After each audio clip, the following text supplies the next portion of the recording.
You're listening to the Betoota Advocate's weekly news wrap on Desert Rock FM 96.5. And it's been 2 weeks since the federal election.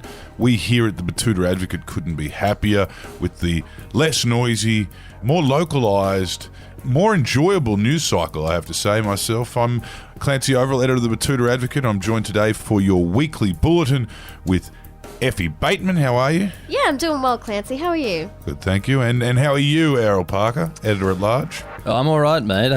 My thoughts are with young Wendell today, going for his P's for the 15th time. As we all know, we record these on a Friday, and he's taken an entire week of annual leave to get ready for this big exam. He had on today, and I've just got word that he hit the curb in the reverse park, and that's an instant fail.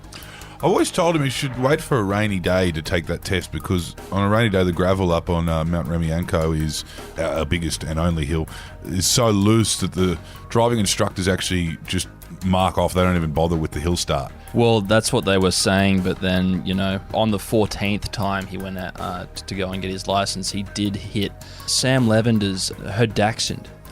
He ran over that and it just burst like a boiled sausage, and it was... it wasn't a very good thing. They had to get the gurney out to get it off the road. I mean, who knows? He's hit the curb. He might still pass, I guess, if he nails his parallel. But I think he's just a bus person. Yeah, he must. Power to him. One less car off the road. It's better for the environment. Yeah, better and future. The bus people are proud people. They've been around for generations, and I think that sometimes people just need to bite the bullet and accept the fact that they're bus people. They're not meant for the roads. And that's Wendell. What's in the news, Effie? And starting off with some political news this week, and Anthony Albanese has emerged from his 1-month Blues Fest bender to learn that he's now the Prime Minister of Australia. Yes, quite a shock for the old Marrickville Mauler, apparently. You may have seen the image of a very dishevelled-looking Anthony Albanese emerging from his home this week in a vintage Newtown Jets rugby league jersey and some pyjama pants. It has now been confirmed that he was actually emerging from the back end of a giant bender that began at Blues Fest when he was at the start of the federal election campaign. Yes, and if you can't remember, if you have the memory of a goldfish, it all kicked off after he was booed by Blues Fest fans for interrupting Jimmy Barnes. I didn't know he was a fucking blues musician, but anyway, and that continued all the way through to this week. So from that to now, it's believed that he's given well over 100 press conferences under the influence of alcohol or other things such as life and blues music, more blues music, perhaps some hip-hop to keep him going in the early hours of the morning, which is obviously quite impressive when you think about it, some of those debates he had to do. Yeah, and it does give you a bit of context to that unemployment gaffe. Completely understandable. But yeah, must have been dealing with some serious anxiety this week. Anyway, there's some new sheriffs in town on the other side of Parliament, as the Liberals have gotten a sensitive soul in Peter Dutton, and the Nationals held their leadership Goanna pull down in Canberra to elect David Littleproud as their new leader. Yes, our very own David, soon to be the Deputy Prime Minister of Australia, if the rest of you pull your heads together. Yes, he's our local member out here in the Maranoa. It's good to see our region getting a bit of representation. Finally, not since the days of Bruce Scott have we been on the front page of a newspaper. And if you aren't exactly sure what a Goanna pull is, or a Goanna wrestle as it's known down south, it's kind of like a tug of war, but between two men who get down on all fours and pull like a Goanna. Then they pull and they pull and they pull, and the first one to yield is the one that loses.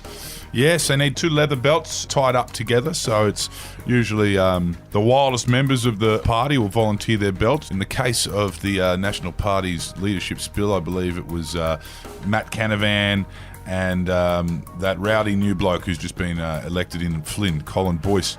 They offered off their belts, tied them together, came down to 3 challenges. Darren Chester, the nice guy Nat from Victoria, David Littleproud, the eventual winner from the Maranoa, and Barnaby Joyce, the old guard. They had to sign a waiver to take part in the Goanna pool, and as we know, in the end, Barnaby Joyce ended up going down. Chester didn't get a start at all, and Littleproud got up. And that says a bit about his basic level of fitness as well, and his low centre of gravity. He managed to defeat Barnaby, take leadership for his own, to take them on a new moderate future. Anyway, that now marks the 3rd time Barnaby has been ousted from the leadership back in our own home state of Queensland, and there's an incredible transformation going on in the capital. as the Brisbane River has returned to its natural colour just 1 week after the city elected 3 Green MPs. It's truly remarkable, this.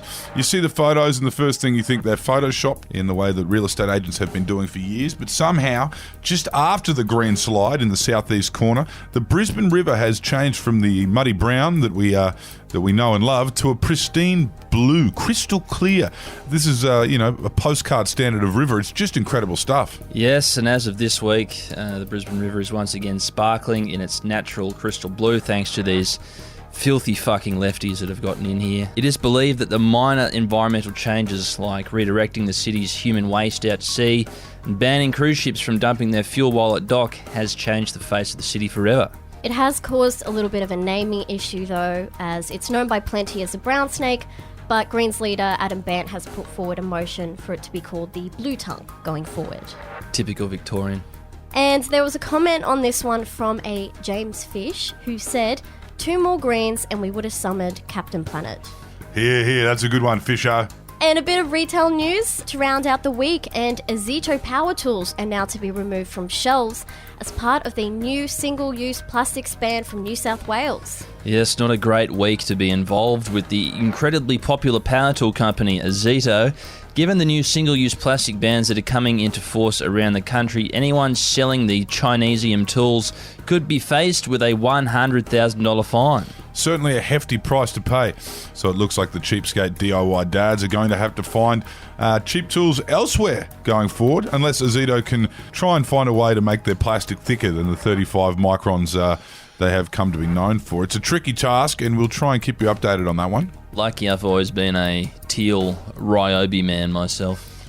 Yeah, I mean, the Makita, Yamaha even have a history of making pretty handy drills, but Yamaha, dude, they do a good drill.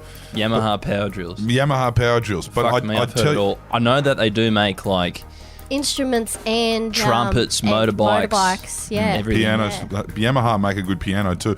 But as for Azito, I don't trust any lawnmowers that are plugged into the wall. Well, that's what they say about a good lawnmower. So you can push it in the pool and it still works. Yeah, rather than electrocute yourself. Or those people in the pool, which I have seen. Saw young boy throw a stereo into a spa and electrocute those 2 people in there. Wild times, hey? The 90s. Anyway, that's it from us this week. Thank you for tuning into the weekly bulletin from the Betoota Advocate. Ciao. Bye. Hooroo.